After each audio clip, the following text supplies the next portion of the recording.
سنة 18 هجريا 640 ميلاديا يدخل سيدنا عمرو بن العاص مصر، ومش كقائد بيغزو أرض جديدة، ده داخل عارف هو داخل يعمل ايه. مصر وقتها غنية منظمة سلت غلال العالم القديم، وليها شعب بيزرع كل شبر من الأرض وبيقدس النيل. وسيدنا عمرو من قبل الفتح هو شايف إن مصر مش مجرد ولاية، دي ممكن تبقى عمود الدولة لو استخدمناها صح. وعشان كده كان أول اهتماماته بعد فتح حصن بابليون هو إنه يبني مدينة الفسطاط بهدف جعلها قاعدة إدارية وسياسية لمصر. استقرت الأمور في مصر لسيدنا عمرو بن العاص، لكن بدأت تظهر مشاكل جديدة في المدينة المنورة قلب الدولة الإسلامية. الحبوب القليلة والأرض الصحراوية مش مساعدة كمية الناس اللي عمالة تفد على المدينة، وكل كام سنة كانوا بيعانوا بسبب الجفاف أو قلة محصول الحجاز، لدرجة إن في مرة سيدنا عمر بن الخطاب من شدة الجفاف اللي حصل في المدينة بعد لسيدنا عمرو بن العاص بيقول له: أتعيش منعما أنت ومن قبلك وأهلك وأنا ومن قبلي، اللي هو خلاص يعني الحقنا إحنا بنموت.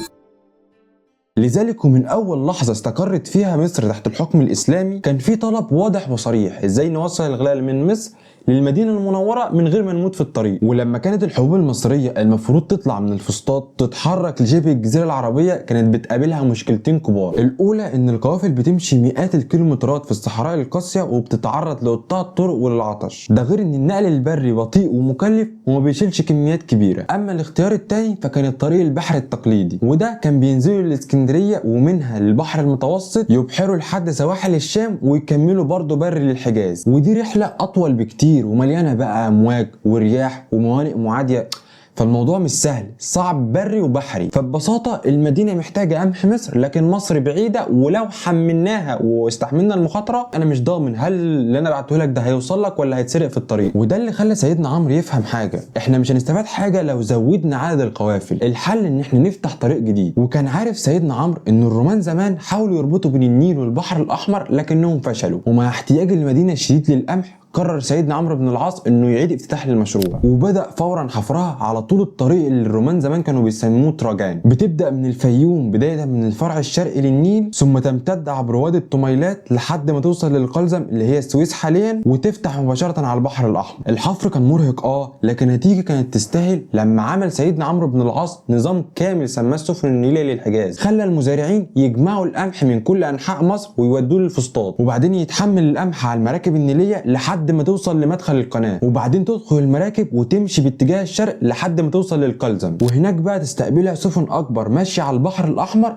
تطلع مباشره على الحجاز وتنزل في ميناء ينبع، ومن هناك القمح يدخل المدينه المنوره من غير لا صحراء ولا طريق طويل ولا يحزنون. ونتيجه المشروع ده كان الغلاء في المدينه قل وبقى عندها امان غذائي، ومصر بقت مخزن الدوله رسميا، بتبعت حوالي 120 الف ارداب قمح سنويا حسب المصادر القديمه. وده اول مره نقدر نقول ان بقى في نظام تموين دولي بين مصر والحجاز. لكن بعد وفاة سيدنا عمر بن الخطاب وانتقال مركز الحكم من المدينة المنورة في عهد الخلفاء الراشدين لدمشق في عهد الامويين وبعدها لبغداد في عهد العباسيين، المدينه ما عادتش العاصمه. فبقى السؤال هو ليه نصرف على مدينه هدفها الرئيسي كان تمويل مدينه ما عادتش مركز الحكم؟ هي مدينه مش اي مدينه، دي المدينه المنوره، لكن لا تزال مجرد مدينه مقابل الدوله الاسلاميه ككل. الفلوس اللي بتتصرف على القناه دي ممكن تعمل مشاريع تانية غيرها كتير، ده غير ان ربط نهر النيل بالبحر الاحمر معناه ان اي قوه جايه من الجنوب او من الشرق بسهوله جدا ممكن تتوغل جوه مصر ومنها للحجاز. فانت اللهم صل على النبي كده بلا اي قتال ولا اي حاجه انت بقيت في قلب الدوله الاسلاميه. فالامويين قالوا لك طب افرض يوم من الايام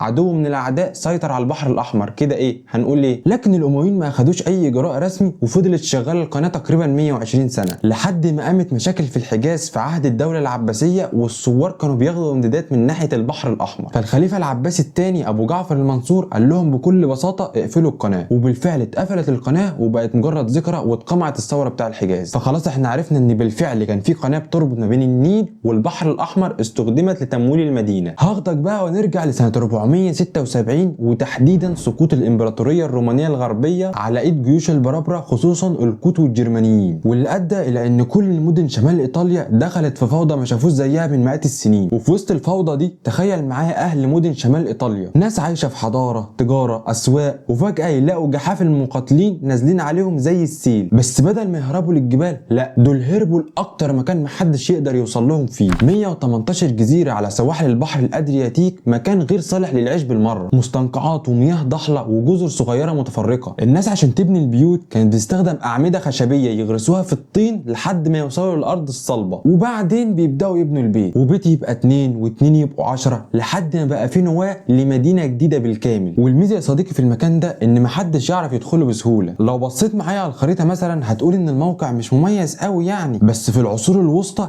كان ده الحصن المنيع. مياه ضحله يعني الجيوش البريه صعب جدا انها تعدي. لو راجل ادخل هتلاقي قدامك المستنقعات، هتيجي هتتوحل انت وجيشك، وبعد ما تتوحل وما متش في الوحل ده انا هاجي من فوقيك اخلص عليك. طب هتجيلي بحري، هقول لك ان المياه الضحله اللي هتمشي فيها السفن بتاعتك هتخليها في احتكاك دايم مع الطين، ان ما اتحطمتش هاجي انا من فوقيك وهولع فيك وفيها. هي مجرد شبكه بس من القنوات يعرفها فقط اهل المدينه دول، بتسمح ان السفينه ممكن تبحر فيها، لكن غير كده هتيجي من اي ناحيه القاع هيفرتكك. بمعنى تاني المدينه اتبنت على خريطه دفاع طبيعيه، لا محتاجه الاسوار عاليه ولا جيش كبير، المياه متوليه امر الحمايه، واطلقوا عليها سكانها مدينه البندقيه، اللي قالوا لك اذا كان البحر بيحمينا ليه ما نستخدموش كمان عشان نكون قوه بحريه نسيطر عليه. لو بصيت على خريطه البحر المتوسط هتلاقي البندقيه بالنسبه للبحر فهي واقعه في النص عند الطرف الشمالي للبحر الادرياتيكي، وده الطريق البحري الاكثر والاكثر امانا للوصول من اوروبا الغربيه للشرق، سواء بقى القسطنطينيه مصر او الشام. اما لو هتاخدها بري فهي قريبه من الانهار اللي بتنبع من جبال الألب اللي بتربطها مباشره بالسهول الغنيه في شمال ايطاليا والاسواق المزدهره في المانيا وفرنسا. المكان كان زي محطه ترانزيت ربانيه، اي حاجه جايه بحر من القسطنطينيه من اوروبا الشرقيه لاوروبا الغربيه لازم تعدي عليا. طب عايز تروح من اوروبا الغربيه للقسطنطينيه او مصر والشام برضه هتضطر انك تعدي عليا، وده لو انت اللي بتتاجر بتروح تجيب البضاعه بتبيعها في بلدك. لكن لو مش بتتاجر انا بنفسي اللي هنزل البحر واروح اجيب التجاره دي من هناك واجي اجيبها لك لحد عندك. ومن هنا تبدا مرحله جديده مع البندقيه، وده بسبب القنوات اللي انا قلت لك انها صغيره والبنادقه بس هم اللي عارفين مكانها. اضطرت البندقيه انها تطور نوع جديد من السفن اسمه الجاليز. انت الوقت كراجل عندك بضاعه عايز تنقلها من القسطنطينيه توديها لبلدك في غرب اوروبا عن طريق البندقيه، فانت مضطر تحمل بضايعك على السفن وتعدي بيها من خلال القنوات. طيب مع الوقت ما عادش انت بس، ده بقى انت وغيرك وغيرك وغيرك، فحركه النقل في القنوات اللي هي اصلا قليله بقت رايحه جايه كتير، فما ينفعش تمشي لي سفينه ضخمه تسد لي القناه، لا ده انا عايز سفن صغيره طويله طول تعدي بسرعه، وعشان كمان ما تاثرش بالموج فلا انا مش عايزها تعتمد على الشراع، ده انا هدخل فيها حاجه جديده اسمها المجاديف، وده اللي اداها سرعه في الالتفاف والهرب لو هتستخدمها في القتال، ومناسبه جدا في التجاره لو هتعدي منها من خلال القنوات والمياه الضحله. وبكده بدل البندقيه ما كانت هربانه من البرابره بقت قوه بحريه بتسيطر على طرق التجاره الشرقيه، من توابل الهند لحرير الصين، ومن خشب غالي للمعادن والنحاس، بقت شغاله في كله. كل ده بيعدي من بيزنطه والشام ومصر يروح لاوروبا عن طريق مين؟ البندقيه. فبقت حرفيا يا صديقي الوسيط الذهبي بشغلتين بس، اي تاجر يعدي يدفع الجمارك واعاده التصدير، ياخدوا بضايع الشرق يلمعوها ويعيدوا تعبئتها ويرجعوا يبيعوها لاوروبا بسعر 10 اضعاف. ومع الوقت بقى عندهم شبكه بنوك وتجار وشركات وكارتلات كامله ماسكه طرق التجاره، بيحميها اسطول ضخم مسيطر على المتوسط ويهاجم اعدائهم لو لزم الامر. عملت علاقات دبلوماسيه مع العرب وبيزنطه وملوك اوروبا. البندقيه بقت مدينه مستقله من الاخر. لكن يا صديقي ما طار طار وارتفع الا كما طار وقع، او المثل انت حافظه بقى انا مش حافظه بالظبط يعني، بس ده فيما معناه. القرن ال15 وال16 كانوا اخطر قرنين على البندقيه. اوروبا بدات تعمل حملات ضخمه تلف من خلالها حوالين افريقيا. البرتغال وبعدها اسبانيا اكتشفوا انهم يقدروا يوصلوا للهند من طريق بحري مباشر وهو راس الرجاء الصالح، يعني مش محتاج تمر لا بمصر ولا بالشام ولا بيزنطه، وبالتالي مش هتحتاج البندقيه اساسا. عايز بضاعتك يا معلم من الصين او من الهند، لف يا معلم عن طريق راس الرجاء الصالح، هات بضاعتك وزي ما رحت لف حوالين افريقيا وارجع اوروبا تاني، والبندقيه ملهاش اي تدخل بحري. فالتجاره الشرقيه بدات تروح للبرتغاليين، وسفن البندقيه اللي كانت مش ملاحقه على التجاره اللي عايزه تتنقل بقت ترجع بنص الحموله، والاسعار بدات تنهار. خلاص يا معلم الاوروبيين لقوا بديل اسرع وارخص وامن كمان، لان مع صعود الدوله العثمانيه بدات تاخد اراضي من البندقيه المفروض كانت محطات ترانزيت في الطريق. والبندقيه المدينه الصغيره دي قويه ومسيطره على طرق التجاره، لكن ما تقدرش تواجه امبراطوريه عملاقه زي الامبراطوريه العثمانيه. والموضوع باظ حزن البندقية خالص لما الامبراطورية العثمانية فتحت القسطنطينية سنة 1453، ومن بعدها مدن اليونان ثم الساحل الادرياتيكي للبحر الادرياتيكي اللي عليه البندقية، ودي كلها طرق مهمة جدا لتجارة البندقية. فالضربة كانت مزدوجة من الاخر. العثمانيين سيطروا على كل مفاصل التجارة الشرقية، اي حاجة جاية من الشرق لازم تعدي عليهم، وبدأوا يشوفوا البندقية كتهديد استراتيجي. واحد، هي اغنى مدينة اوروبية. اتنين، ساعدت القسطنطينية اثناء ما كانوا بيحاصروها. تلاتة، عندها اسطول بحري هو الاقوى في البحر المتوسط. اربعة، بتتحكم في جزر مهمة سواء جزيرة قبرص او جزيرة كريت، دول جزر في البحر المتوسط اللي يتحكم فيهم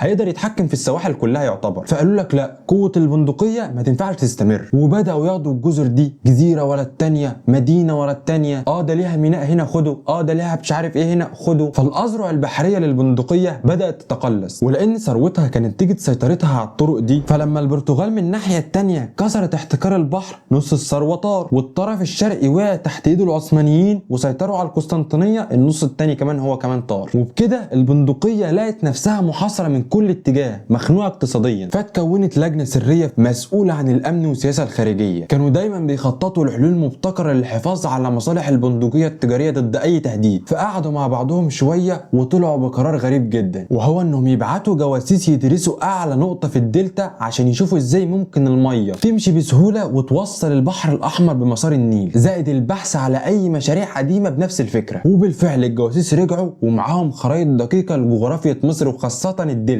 وحللوا اعلى نقطه في الدلتا كانسب مكان لاي تدخل هندسي. وجم لاخر سلطان مملوكي قنصوة الغوري، وبكل بساطه كده قالوا صلى على النبي. دلوقتي يا سلطان السلاطين يا عظمه العظمه، انت البرتغاليين دول قطعوا رزقنا ورزقك. ما هي التجاره اللي كانت جايه من الشام او القسطنطينيه دي، ما هي مصر برضو تحت حكم المماليك كانت بتاخد منها ضرائب. الوقت لما التجاره دي اتحولت لطريق راس الرجاء الصالح، مفيش ضرائب، وبكده يبقى احنا وانت خسرانين. فعايزين نرجع التجاره القديمه كده ونتمرمغ في الدهب احنا وانت. والسلطان الغوري عارف ان التجاره بتاعته فعلا انهارت، وعارف ان البندقيين هم الشريك الوحيد اللي ممكن يساعدوه ضد البرتغاليين. دي ما فيهاش كلام، البرتغاليين بقوا تهديد وجود لدوله المماليك. فقال لهم هتعملوا ايه يعني هتعملوا ايه؟ هتضربوا البرتغال مثلا؟ فقالوا لا لا لا يا عم، معاذ الله، في ايه؟ احنا برضو مسيحيين زي بعض، يعني مش هنساعدك نضربهم. احنا بكل بساطه هنعمل قناه تربط ما بين النيل والبحر المتوسط. واستشهدوا له بالقناه اللي اتحفرت ايام سيدنا عمرو بن العاص. ومن حظهم الوحش انهم فكروا بالمشروع ده تحديدا، قالوا له احنا كالبندقيه مستعد ان احنا نشارك بالتمويل الكامل ونجيب المهندسين والخبره اللازمه لانجاز المشروع ده، مقابل بس موافقه حضرتك عليه. وكنتيجه المشروع ده لو نجح، البندقيه هتكسب انها تضمن وصول التوابل بسرعه وتستعيد احتكارها، والمماليك هيكسبوا انهم يرجعوا ضرائب التجاره الضخمه. والبرتغال على الناحيه الثانيه مش هتقدر تنافس الطريق الصغير الامن بشكل كبير من دولتين زي المماليك والبنادقه. لكن وفي مفاجاه غير ساره للبنادقه، السلطان يرفض العرض لسببين مهمين. السبب الثاني اهم من الاولاني. السبب الاول ان السلطان خاف ان وجود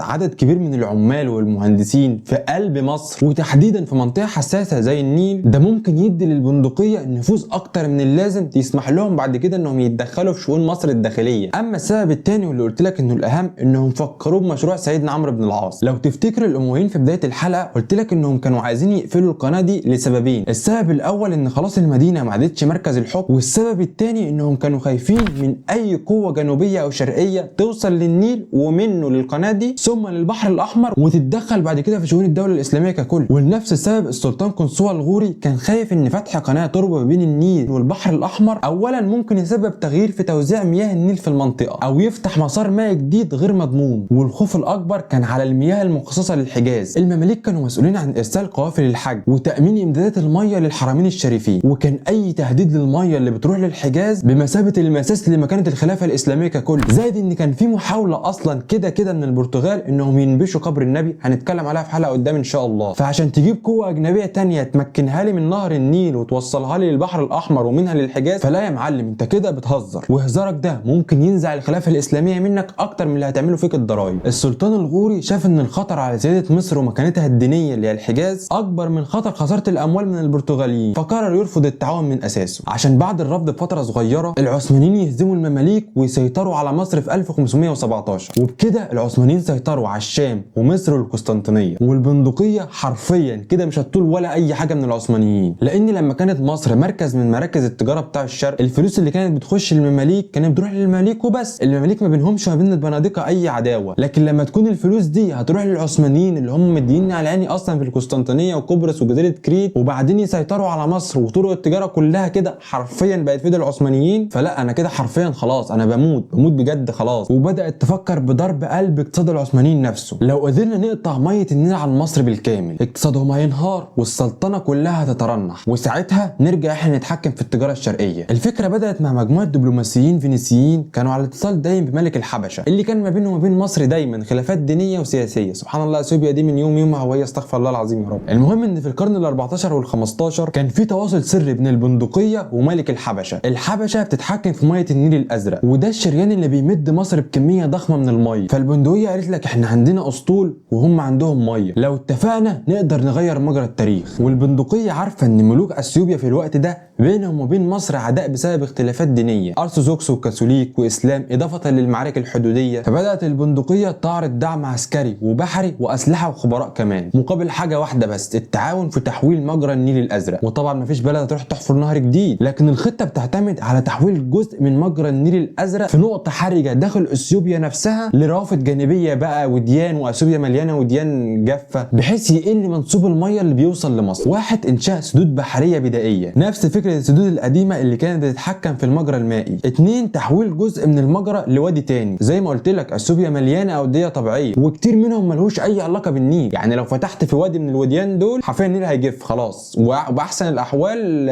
المنسوب بتاعه هيقل. واخر جزء من الخطه لو ما نجحش اي حاجه يا معلم هنعمل بس تعطيل الجزء اللي جرى نهر النيل يعمل ازمه سنه ولا 2 بس، يعملوا شويه مجاعه على شويه انهيار زراعي على شويه بلبله في السياسه، المهم ان في بلبله تحصل في السلطنه العثمانيه. وفي نفس الوقت اللي الحبشه هتعمل عملتها في النيل وهتقلل منسوبه او هتوديه لاي وادي من الوديان بتاعتها الخربانه دول، البندقيه هتضرب الاسطول العثماني في البحر الاحمر او الشرق المتوسط بحيث تمنعهم من دعم مصر او التواصل مع اثيوبيا. العمليه كانت حرب من طرفين ضد العثمانيين، والخطه كانت ممكن تنجح جدا على فكره، لان في الوقت ده العثمانيين ما كانوش لسه خدوا بالهم من اثيوبيا، يعني مش فاضيين لها، ومصر بتعتمد بنسبه ضخمه على مياه النيل الازرق اللي عندهم، والبندقيه لسه اسطولها البحري قوي، اسطول البحر المتوسط، والبرتغال في نفس الوقت بتهاجم الاسطول العثماني في البحر الاحمر. يعني لو البندقيه دخلت اللعبه كان ممكن يحصل اسوأ ازمه مائيه في تاريخ مصر العثمانيه كله، لكن الحمد لله اللي انقذ الموقف ان علاقه البرتغاليين مع البنادقه ساءت لاقصى تقدير، اللي هم مسيحيين برضه مع بعض، دي عايزه تجاري دي وده عايز تستحوذ على الجزيره دي، ما اتفقوش مع بعض من الاخر، والبندقيه لقيت نفسها مش قادره تركز على جبهه واحده، وعلى الطرف الثاني العثمانيين خلاص استعادوا قوتهم في البحر، والحبشه نفسها خافت تدخل في حرب مفتوحه مين يقدر يستفز دوله عملاقه زي السلطنه العثمانيه في الوقت ده. ولما التجاره بقت تلف حوالين افريقيا البحر المتوسط كله فقد قيمته كمركز للعالم اصلا، والبندقيه فضلت تقاوم لقرون بس دورها الاقتصادي تراجع ببطء، وتحولت من امبراطوريه بتسيطر على العالم وسواحله لمدينه ساحليه جميله غنيه باثارها، لكن قوتها السياسيه لا خلاص خلصت خلاص. وبس يا صديقي، ده كل ما انا في حلقه النهارده، ارجو انك تكون استمتعت واستفدت. كان معاك احمد، سلام.